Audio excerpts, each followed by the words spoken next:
सोनपेठच्या राजकारणात खळबळ, वंचितच्या अधिकृत उमेदवाराची माघार, कार्यकर्त्यांमध्ये संतापाची लाट। सोनपेठ तालुक्यातील शेळगाव जिल्हा परिषद गटात वंचित बहुजन आघाडीला मोठा धक्का बसला। पक्षाचे अधिकृत उमेदवार छत्रगुण सोपान रणखांबे यांनी ऐनवेळी आपली उमेदवारी मागे घेतल्यानं राजकीय वर्तुळात खळबळ उडाली। वंचितच्या निष्ठावान कार्यकर्त्यांमध्ये तीव्र संतापाची लाट उसळली।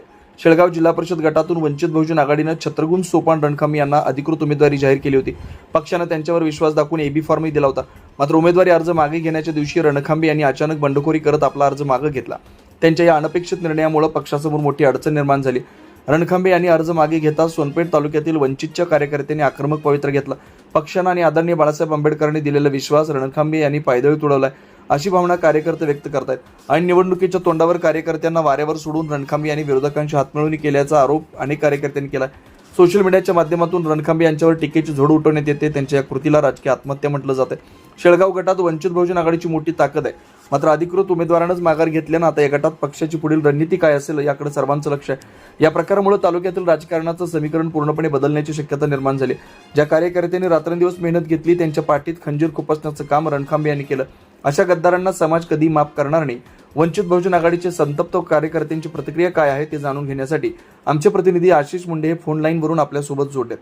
अशी सध्याची त्या ठिकाणची परिस्थिती काय आहे, कोणत्या कारणाने वंचित बहुजन आघाडीच्या उमेदवारांना या ठिकाणाहून आपली उमेदवारी मागे घेतली, काय माहिती सांगशील? अवधूत सोनपेठ तालुक्यामध्ये वंचित बहुजन आघाडीची मूठ बांधणी खूप ताकदीने या ठिकाणी कार्यकर्त्यांनी बांधली होती। वंचित बहुजन आघाडीला मानणारा आणि बाळासाहेबाला मानणारा या ठिकाणी खूप मोठ्या प्रमाणे मतदारसंघ आहे। वंचित बहुजन आघाडीने या ठिकाणी अधिकृत जे उमेदवार दिले होते त्यांनी माघार घेतली कारणाने या ठिकाणी वंचित बहुजन आघाडीच्या कार्यकर्त्यामध्ये संतापाची लाट पसरलेली आहे।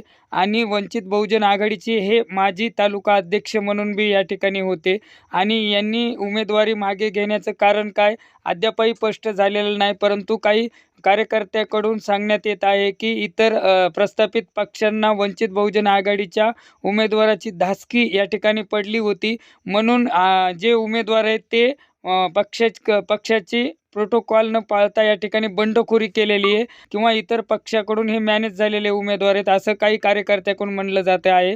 आणि बाळासाहेबाला जो मानणारा वर्ग आहे या ठिकाणी भक्कमपणे वंचित बहुजन आघाडीच्या पाठीमागे या ठिकाणी उभा आहे।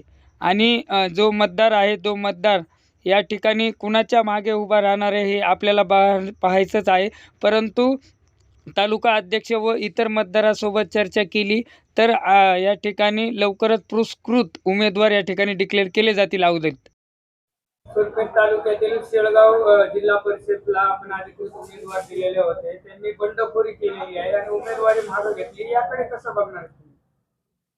सध्या आदरणीय बाळासाहेब आंबेडकर तसेच पक्षाकडे जनतेचा कौल आहे आणि एक जरी उमेदवारानं अर्ज पाठीमागे घेतला तरी आदरणीय बाळासाहेब आंबेडकर यांचा पक्ष भक्कम आहे। ज्या पक्षानं त्या उमेदवाराला या अर्ज मागे घेण्यासाठी भाग पाडलं त्याच पद्धतीने आम्ही पक्ष आमचा जो वंचित बहुजन आघाडीचा आहे तो पक्ष आणि जो 5 दिले होते त्यापैकी एक उमेदवार आमचा अर्ज माघार घेतला आणि 4 उमेदवार अजून स्टँड आहेत। आम्ही भक्कमपणे अशा जोरदार प्रतिसादामध्ये जनतेचे आणि जनतेचा आम्हाला पाठिंबा आहे, त्या अनुषंगाने आम्ही जोरदार लढत देणार आहोत आणि आमचे उमेदवार नक्कीच विजयी होणार आहेत। त्या ठिकाणी आपला उमेदवार नाही आणि ज्या पक्षाने आपल्या पक्षाचं अस्तित्व संपवण्याचा प्रयत्न केला, जिथे आपला उमेदवार नाही तिथे वंचितची भूमिका काय असणार?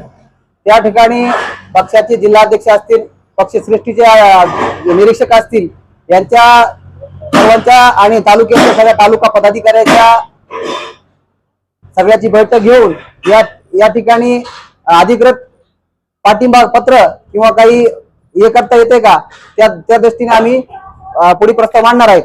सविस्तर माहिती दिल्याबद्दल धन्यवाद। आशिष पाहत राहा जनता न्यूज 24 तास, आवाज सामान्य जनतेचा।